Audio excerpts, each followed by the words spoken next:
What's up guys, and welcome back to another episode of the Summer Career Mode. It's episode number 15. The U's in a bit of a pickle, back-to-back losses in the championship outside the playoffs, and of course the big blow, Higgins done for 3 months with a broken toe as our top scorer is going to be out for most of the remainder of the season. A massive episode today, more games coming to championship, aim to get back into top 6, FA Cup 4th round away against Leicester, and the rest of the January window where no doubt about it, we will need to make a new signing with 4 mil in the budget. Our first game, running away with the championship, Wolves away at Molyneux.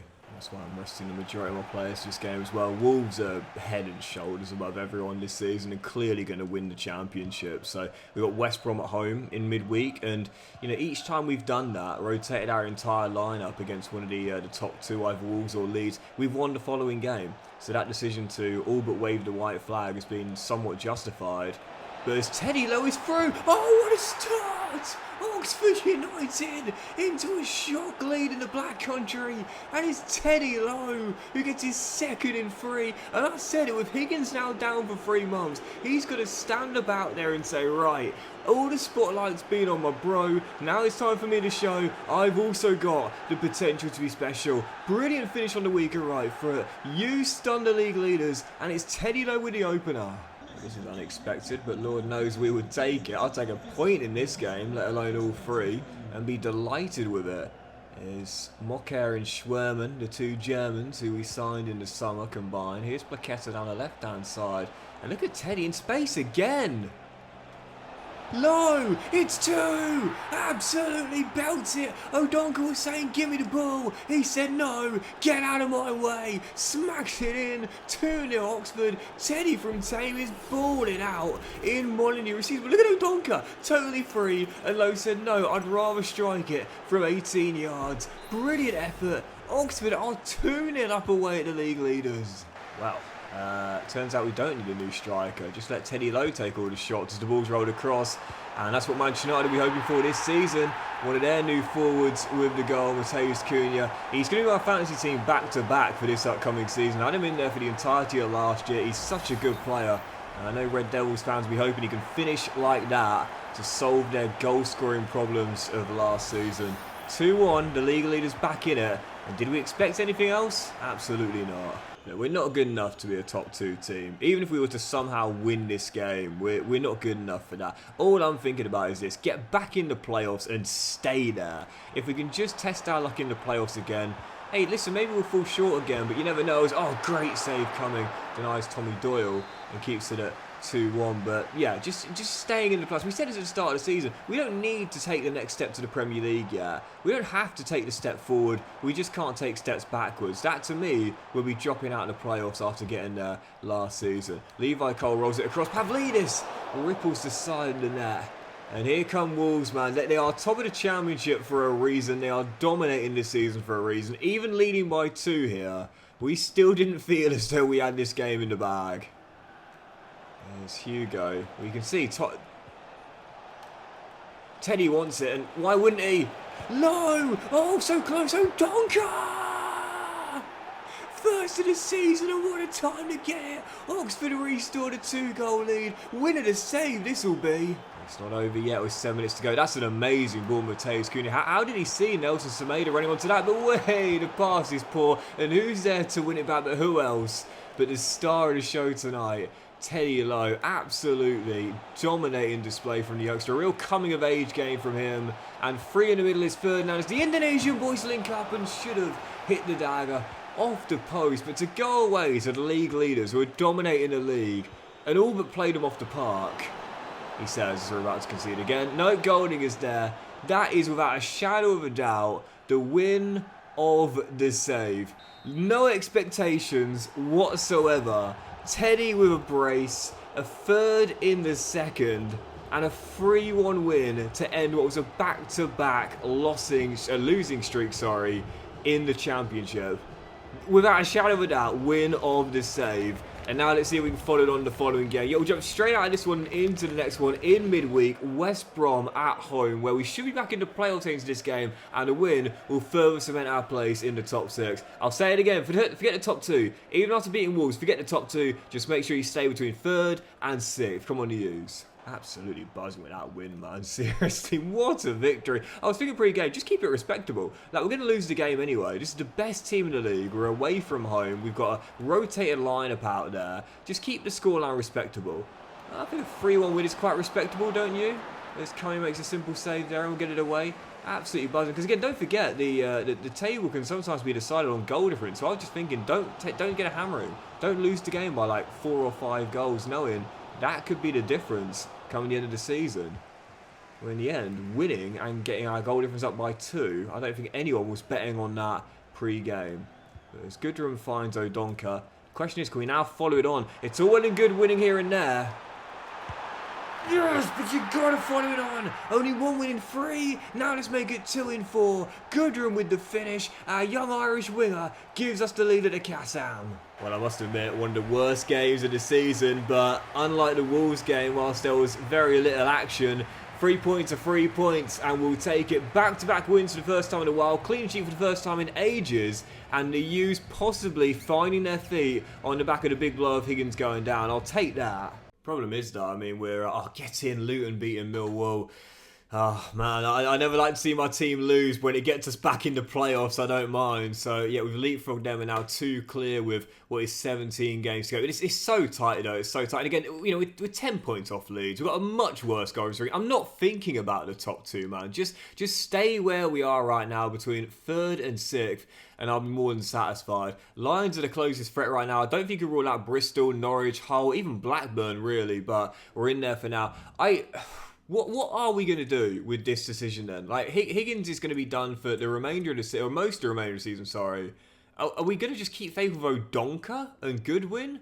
I think we need a new striker, personally. We've got 4 million in the budget, and I've got a few names on the shortlist we could sign for that kind of price range, including the one I really want, which is Dane Scarlett, the young Spurs lad. As we know, very quick off the mark. He's also 5'10", so not a little lad, and can head the ball in as well. He'd be a great fit to compete with Higgins for that striker role. The only problem is 50 grand a week is just far too steep. I'm not blowing up the wage structure for one player. Daniel Jefferson would have been ideal as well. He's just gone out on loan to Monza, so unfortunately won't be able to sign him for this season. And there's also another option that will be quite good for us, and that is Tyrese Dolan at Blackburn, who, you know, is a winger but can also play up top as well. He's got finishing ability, and as we know, if you've seen this guy celebrate, he's definitely got the agility and the nimbleness as well, who I wouldn't mind going after and could definitely afford to. I'm going to go after Dane Scarlett, but he's going to need to take a major wage cut. I'm not sure he's going to want to do that. The maximum I would spend on his wages are 20 grand a week, and that is more than half of what he's getting paid right now.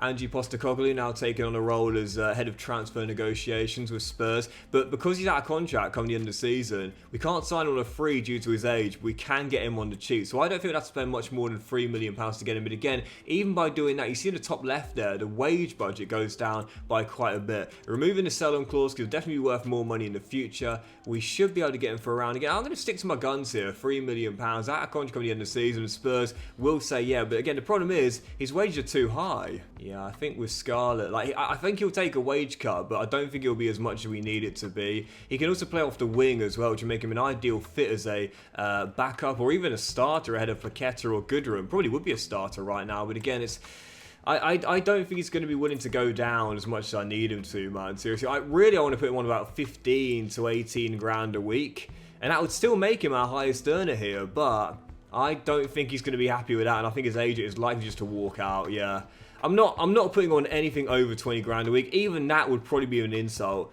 50 grand a week for this player right now? Come on, not in Season 2. We're not ready for that. That's the problem with Premier League players. If they don't leave the team, then they'll get given a contract, and a high one as well. So it makes them very hard to sign when you're doing RTG. Let's go after Dolan. Not really a forward by trade, but he has got the ability to play up top, and he can be a source of goals as well. I'm going to go after Tyrese. Tough negotiation with Blackburn here. I think I'm going to miss out as well. If I give this money up, we won't have enough to offer a contract, so we need to get it to down, I'd say, to about 3.45 million at a stretch, maybe. Would that be enough? Well, the Rovers are going to say yeah, but is it enough for a contract? He'll have to take a wage cut if he's going to come here. But not only that, I'll have to sell someone as well, because it'll mean every penny goes on this transfer. And if I want to sign some youth players, I won't be able to afford even a youth player coming into our academy. So we'll ask him to take a pay cut. And I'm going to go to, let's go 13 grand a week. That still makes him one of our highest earners here. And he says yes to that. And I possibly could have got him even cheaper. We'll remove that sign-on bonus now. If you look at the top right, by the way, the tension bar, it literally only filled up by a little bit. And if you're new to career mode, basically keep your eye on that tension bar when you're negotiating. The quicker it fills up, the less leeway you have. And the less it fills up, the more bargaining room you've got, if you will. So Tyrese in 13 grand a week. And again, as you'll be seeing his stats in just a moment's time, he's not really a striker, but he can finish. He does know how to put the ball in the back of the net, and he's got the pace, which is great when running in behind as well. Incredibly agile, incredibly nimble, and still young enough to have some decent potential as well. I'll take it. And also, just looking at the scouting report of England as well, what I might do before the January window shuts is maybe give out 1 or 2 more contracts as well to some of our better young players here. There's a few which could be really, really good for the future. And I think Benjamin Partridge looks like the absolute best of the bunch. Not just with the overall, but the potential being 81 to 94. He and Luca Nelson, I would say. So, yeah. What I really want to do is get some players in the team and also out on loan as well, because right now, as we know, we're supposed to have an extra 1 player in the first team every single season. And at the moment, there's just not really enough that could do that at this level with their low overall. So the best way to do that is get them in the first team and get them loaned out. So yeah, you'll see the potentials on the screen. They'll both be added to the loan list. Right, let's go following game. Final one before the January window ends. It is the Posh away at London Road. Haynes is going for our 3rd straight win in the championship and further cementing our place in the playoffs. Big 3 points here, please. Come on to use. Start doling up top in this game as well. I mean, Odonka might have scored against Wolves, but it wasn't the hardest of finishers, and I just feel like, to me, long term, I'm not convinced that he or Goodwin will be good enough to get goals in the absence of Higgins. But this man, yep, I'll say it, even though he's not really a striker by trade, he's got the nimble kind of footwork, the versatility, and he can finish as well. Perfect start. And one of the reasons why I really like Tyrese as a signing as well is because he's not going to have super high potential. I mentioned before, but I don't want to sign players that have like mid-80 to high 80 potential, because then it negates the whole point of using the youth academy to get our stars. And that's the whole point of the save, really. There's no need to use that academy if we just keep on signing stars. Maybe when we get good enough, and we're in the Premier League and in Europe as well, then we can start signing players with that kind of caliber when their overall isn't too far off the mid-80s. But to begin with, I want to make sure if we get our stars, they're going to be through the youth setup, as is the whole point of the save. He's looked lively on his debut as well. He's got a goal. His general play's been good. Oh, and he hit the bar in search of a second. Great talent. And I didn't know this, but he's actually gone and signed for Espanyol in real life as well. His contract was up with Blackburn. Oh, great flick. Involved in the build-up, and Sibley drills in the second, but in the save, it's not Barcelona, but Oxfordshire. Hockey assist, goal, man in the match display, used 2 up. When Higgins went down with a broken toe, everyone in Oxfordshire was holding their collective breath, thinking, how are we going to cope without the boy wonder from Bicester? It's safe to say, after 3 straight wins in a row, everyone's now saying, Michael who? Brilliant performance from Dolan on his debut. Oxford another big 3 points, solidifying their place in the playoffs. So just play through deadline day really quickly, loaned out our 2 young players, just got out of the academy, and Goodwin's going to leave on a free coming the end of the season. Totally fine with me, he barely plays anyway. The top deals were Dominic Soboslai to Bayern for £63.8 million. Then Neshri joins Fulham for £42.9 million. I could see both of those deals happening. And Archie Gray, the young Spurs lad, formerly of Leeds, is off to Barca for £38.7 million. So, yeah, big decision to spend that money on Tyrese Dolan. Now, we could have kept it and had our bigger budget for next season, but I think with Higgins down and that debut performance as well, it was probably the right decision. So here we go then, 3 more scouting updates, including our hang on, what? I thought the boys were back. What? Is it the 5th? I sent them out, not the 4th? I could swear it was the 4th. But, yeah, there we go. Actually, I was wrong. Wrong day. But anyway, 3 more scouting updates. Let's see what we've got. England, of course, is wielding us some absolute gems here, I must say. Fantastic talent around the local Oxfordshire region and beyond. But I don't think anyone's going to make the academy this month. No, not yet. I said before, I don't want to have too many players from one country. I don't mind when it's England because, wow, a couple of great Costa Rican talents there. Because obviously it's realistic with us being in England as well. But we're trying to make this side really, really multicultural. So if the vast majority of our team was English, then yeah, it's not the end of the world again. For realism, it would make sense, but we're not exactly doing a club and country here, are we? So, yeah, we do want to keep it multicultural. No one's going to make it from Lithuania or Costa Rica in the first month, but plenty more months to go as we close out the season with these two. Right, so following game, let's do 1 or 2 more games today. At least 2 more, let's say. Following contest, Leicester away at the King Power. Now, of course, back in the Premier League, away from home, as it's taken one in the FA Cup 4th round. I'd love a cup set. I'd love to make the last 16, but really our firm focus now is staying in the playoffs. So I'll give them my best shot, but won't be too mad if our cup run ends here away against the now Premier League side. Leicester at King Power next up. That's why I'm rotating the majority of my side for this game as well, because in 3 days' time, in the week, at home, Millwall. Massive game for the playoff places. And I'd much rather get knocked out of the cup in this game and take a big 3 points off my lines in the week in our ambitions of being back in the playoffs again. What a save that is. A bit unlucky with the deflection though. Dropped straight to Fatawu, recycled into the middle, and El Kanous, the Moroccan, gives Leicester the lead. 15 minutes in, a goal down away. It's worth pointing out that away against Wolves we threw out a mostly backup side and won by 3-1. So yes, oh dear, that is so unlucky. It's not over. If you don't get the luck like we haven't done so far, it definitely will be soon. Fatawu rolls it across, coming beaten for the second. It's 2. Both goals though, incredibly unlucky. Correa with a simple finish, but it's definitely over now already, 33 in.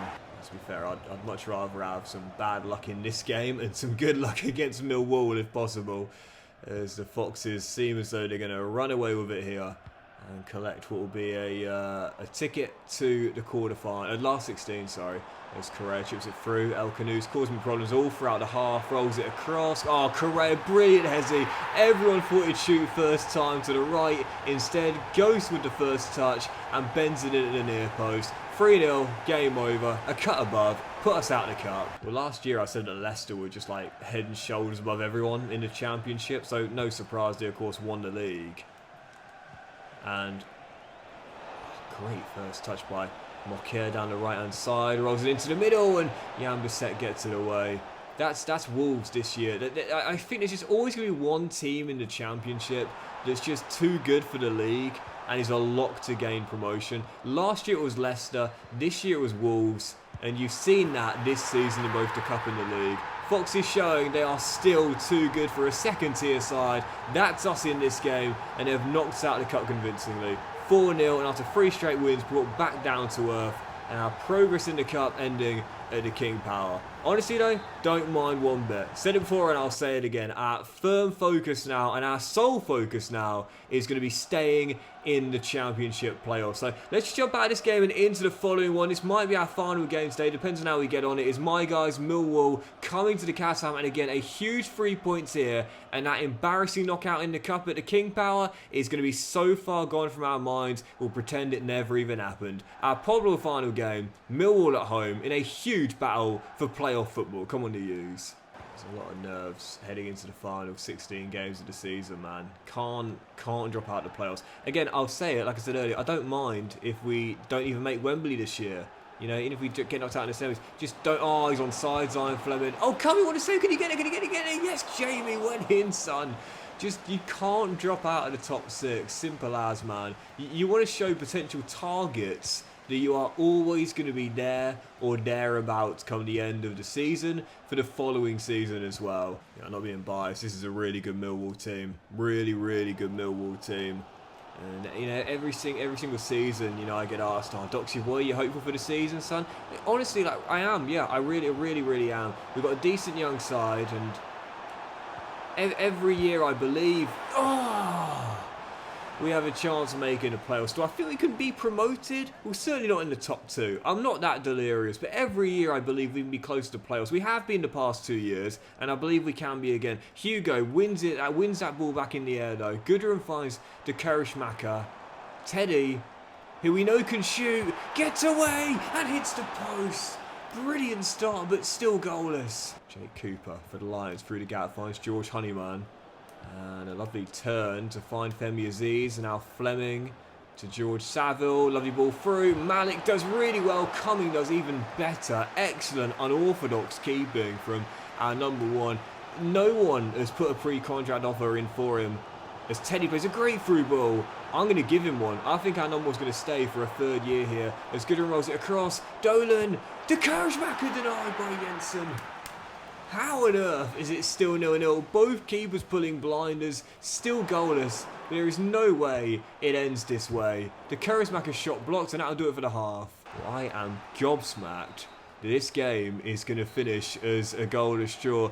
You know, the cliche is that football is a game of 2 halves. Well, the first was frenetic and open, and the second was tense and closed. In the end, a goalless draw. Neither side overly satisfied. Back-to-back games without a win. Back-to-back games without a goal, but at least not a big loss to a playoff rival. We're not ending on that, we're doing one more. Our final game coming in 3 days' time is going to be Hull away in the northeast. Heading into this one after no goals in our last 2 games, the absence of Higgins on full display. Let's see if we can get back on track here at the MKM and make sure we stay in the playoffs to close the episode out. Hull away, our final game. I don't know if we're going to make it, man. I think basically if we, I can't good save early.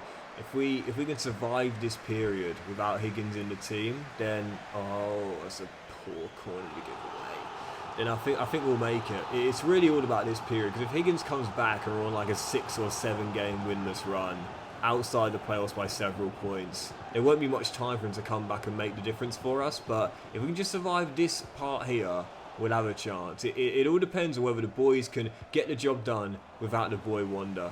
And 3 points in this game will do us a world of good in our hopes for the playoffs. But based on this start, as Cumming bails me out again, give him a contract, man. We'll definitely be missing out. Spencer Williams, with him.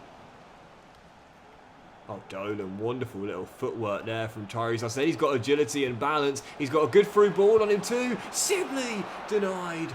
And the Tigers all clear. Huge, huge, huge game today. Away from home, some tired legs, bit of rotation, no Higgins. If we can somehow come through with a win in this game, then yeah, we got a golden chance to cement our place in the playoffs, man. But a loss would be catastrophic. Are you kidding me? Back-to-back goalless draws is huge. Hang on, oh.